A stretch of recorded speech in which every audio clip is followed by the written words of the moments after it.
Molto spesso abbiamo parlato di fotografia durante le puntate di Trieste d'Arte, molto spesso, soprattutto durante Trieste in diretta, abbiamo parlato di fotografia scientifica. Quest'oggi siamo all'interno della stazione ferroviaria dove c'è lo spazio Trieste Città della Conoscenza, TCC. Siamo in compagnia del dottor Lorenzo Peter Castelletto dell'area protetta di Miramare per parlare di questa mostra molto particolare che sta all'interno di una manifestazione che io devo controllarne assolutamente la dicitura perché non la ricordo mai, ed è Mare, Dire, Fare. Allora, dottor Castelletto, intanto grazie per essere con noi. Spieghiamo rapidamente intanto che cos'è Mare, Dire, Fare.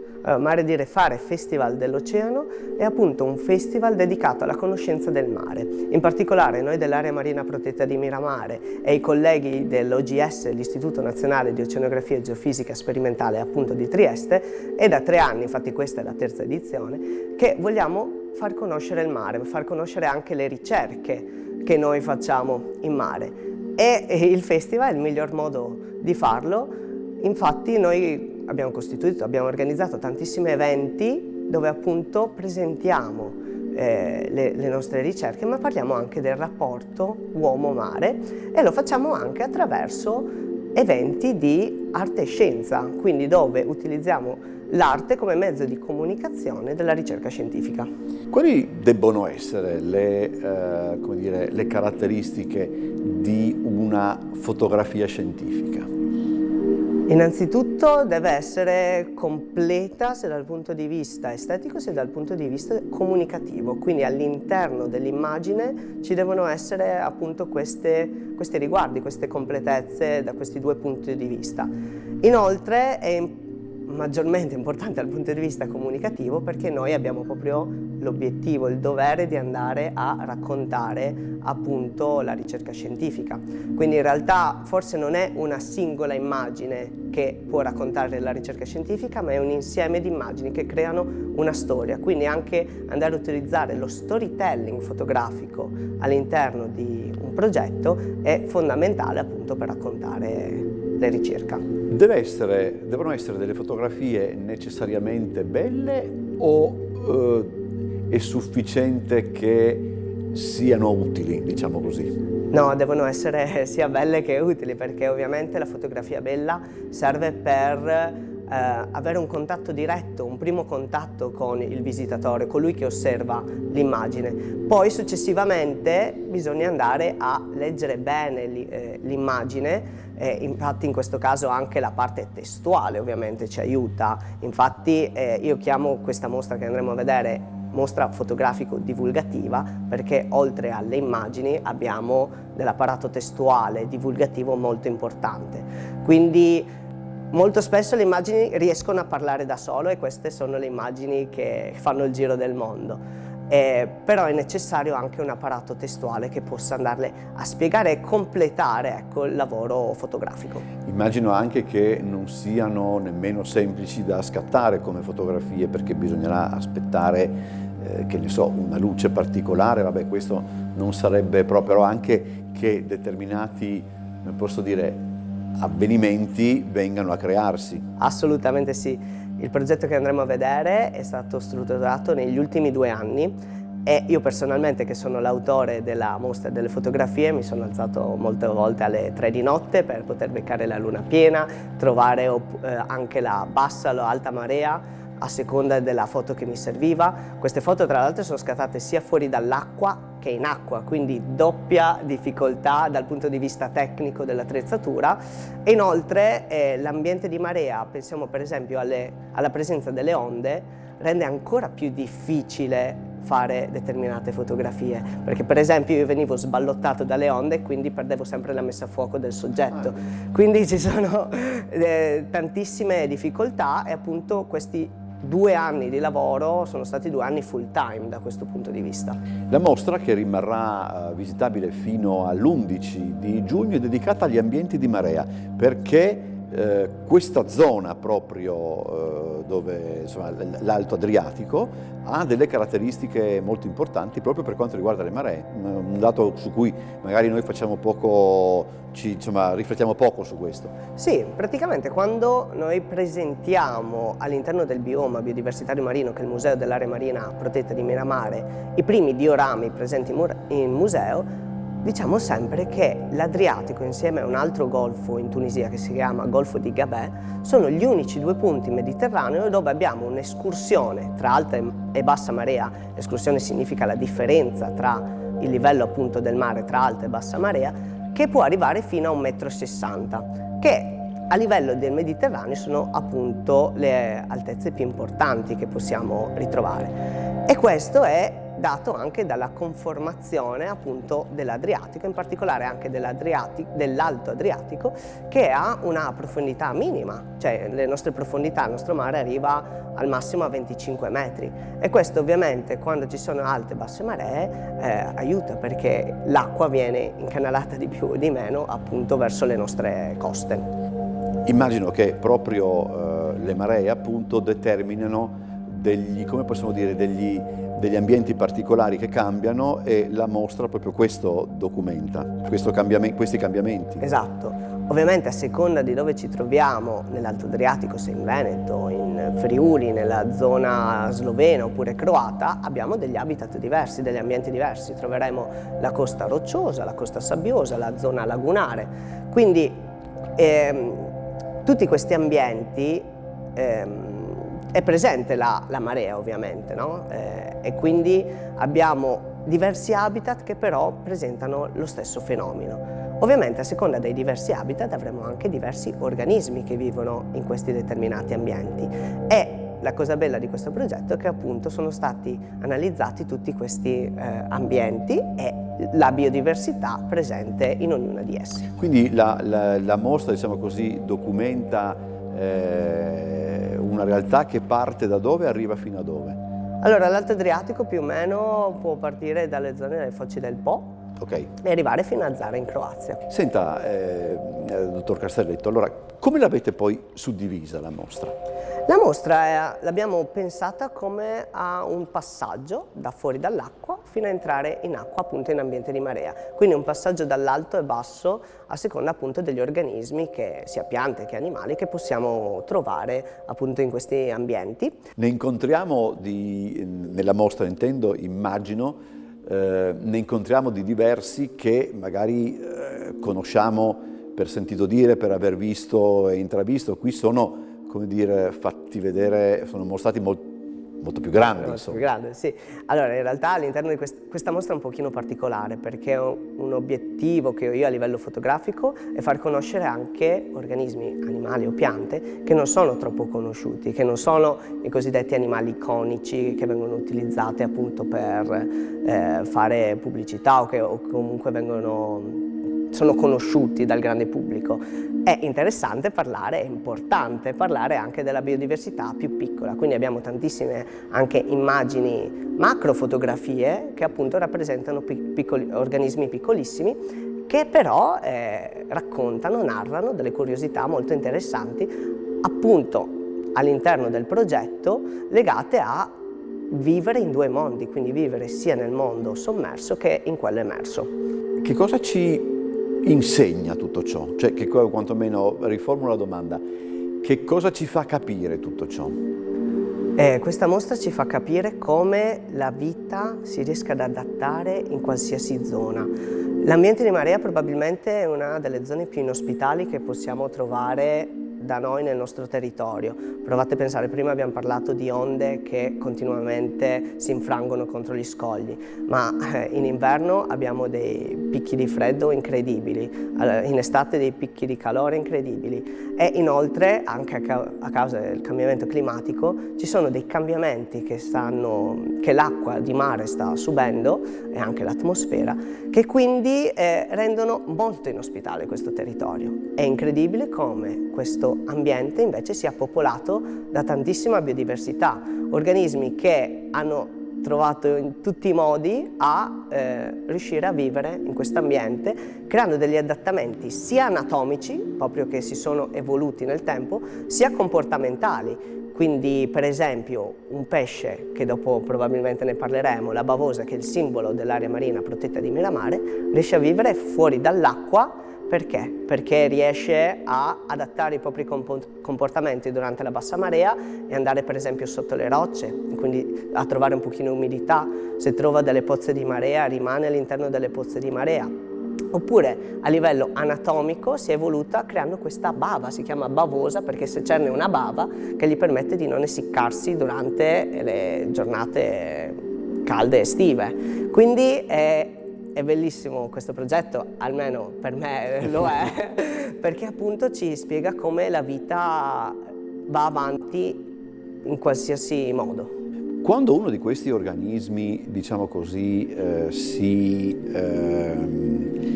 adatta, magari, virgolette, approfittando di altri organismi,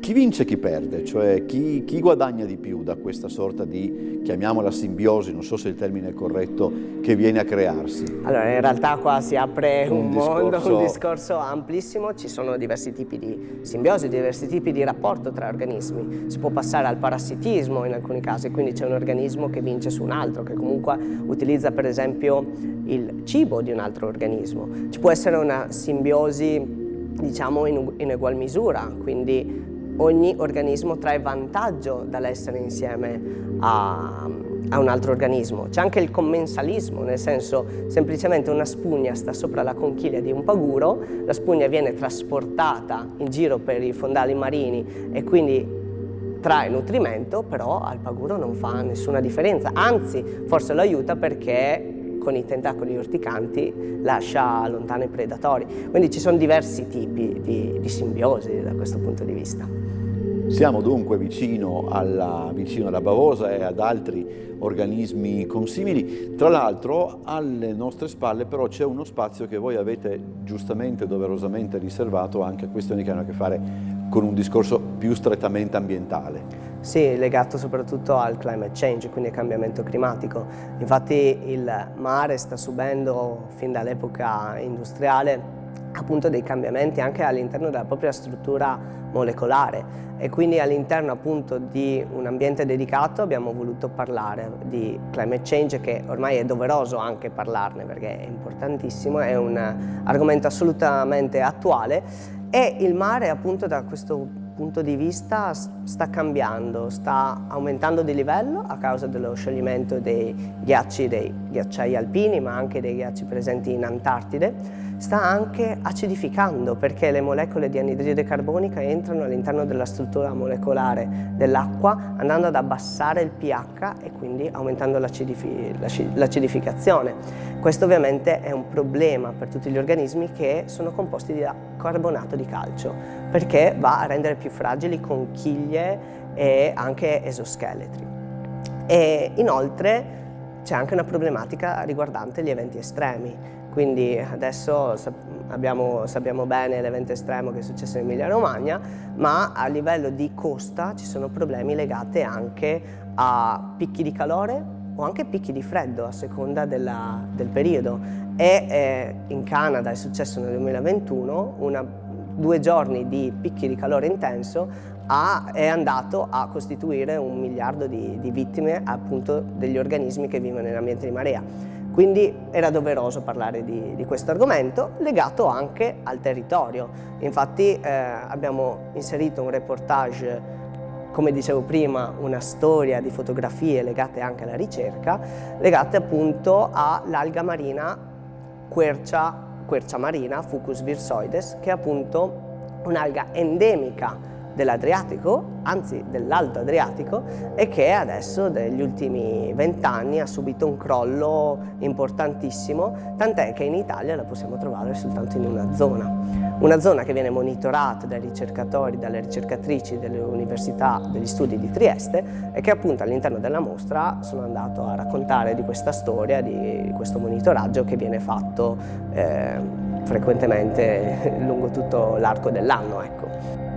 Qui abbiamo una serie di particolarità, no? Abbiamo delle stelle marine non con 5 punte come si è abituati, ma una 4 e una 6 se vogliamo. Sì, allora in queste fotografie possiamo vedere tre stelline grasse, è il loro nome comune, Asterina gibbosa, che in realtà sono organismi molto, molto piccoli che di solito si trovano sotto le rocce. Allora in questo caso ovviamente abbiamo una fotografia dove vediamo una stella con 5 punte, che è un po' la normalità. In realtà durante tutte queste ricerche, queste fotografie tra l'altro sono state fatte in area marina protetta, nella spiaggia protetta, abbiamo incontrato degli organismi che invece non avevano 5 punte, ma in un caso ne avevano 6, nell'altro caso ne avevano 4. E allora era interessante andare a raccontare anche degli errori genetici che questi organismi possono subire. E anzi, per quanto riguarda le stelle marine, avviene questo errore, tra virgolette, molto spesso. In questo caso la stella marina ha subito un urto, quindi un braccio è stato amputato e invece di crearsene uno, se ne sono creati 2, e quindi qua in questo caso ne abbiamo 2 molto piccoli che si stanno appunto accrescendo in questo momento.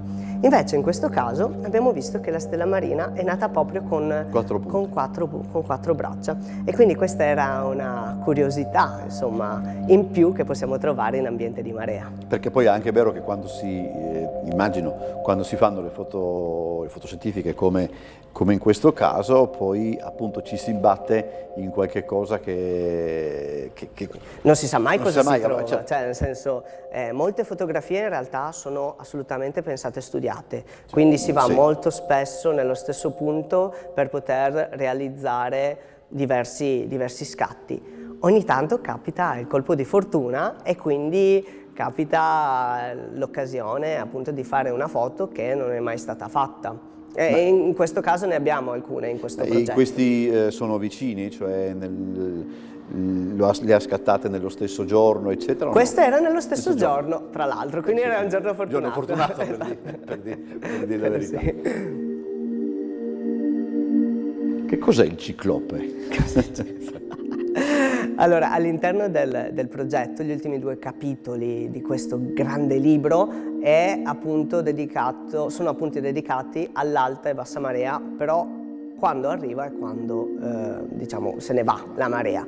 Quindi al montare dell'alta marea, quindi quando arriva l'acqua e quindi quando la zona che poco prima era emersa si riempie appunto di acqua, si riempie anche di organismi che vengono un po' dalle profondità marine, ovviamente non 200 metri perché prima ne abbiamo parlato che la profondità è 25, però insomma arrivano dal mare. Organismi che sono per esempio meduse, pesci bentonici, il gamberetto di porto, ma anche il ciclope. Mi è capitato di fare questa fotografia a grado, tra l'altro all'interno di una pozza di marea di 2 centimetri, quindi anche a livello tecnico era molto difficile fare la fotografia. E il ciclope è appunto questo organismo, questo mollusco, che appunto si chiama così perché ha una conchiglia che sembra il bulbo di un occhio. E anche questo, no? È lo stesso, sì, esatto. È un organismo molto particolare perché mangia carogne, e le carogne presenti all'interno del mare, e utilizza questo lungo sifone che, proprio come una proboscide di un elefante, muove per captare le sostanze chimiche disciolte in acqua, quindi un chemiorecettore. E proprio grazie a questo sifone poi si dirige verso la preda, insomma, che deve dopo mangiare. Questo, che poveretto è abbastanza brutto adesso, con tutto il bene che si può volere, questo cos'è invece? Questo invece è un gamberetto di porto. In realtà è un gamberetto trasparente che in realtà piace molto alle persone. Ah sì? Sì, perché si riesce a vedere anche gli organi interni, è proprio trasparente, all'esoscheletro trasparente, ed è interessante perché quando c'è l'alta marea e magari si immergono i piedi in acqua, lui ti fa la pedicure, arriva lì e inizia a mangiare le piccole cellule morte. Ma sono quelli che vengono utilizzati anche? No, non sono gli stessi, questi sono... In alcune, tipo penso in Thailandia, se non mi sbaglio, da quelle parti, c'è anche il gamberetto che è il pesciolino che ti fa la pedicure. Mi pare abbastanza strano. Che cos'è una pozza di marea, tra l'altro? Una pozza di marea è una pozza dove c'è acqua di mare che si crea soltanto durante la bassa marea, quindi prima abbiamo l'alta marea che porta l'acqua, poi l'acqua si ritira e in alcuni anfratti, in alcune zone dove appunto c'è un buco, si riempie di acqua e appunto viene chiamata pozza di marea, che è un habitat importantissimo per gli organismi di marea che riescono quindi all'interno a sopravvivere, e in realtà è importantissimo anche per gli studiosi, perché è esattamente come vedere un acquario, come vedere come entrare in acqua, no? Però stando fuori all'asciutto, quindi è una cosa che piace molto ai biologi marini e ricercatori. Non stupisce che vi siano anche delle immagini di uccelli, insomma. Sì, di avifauna.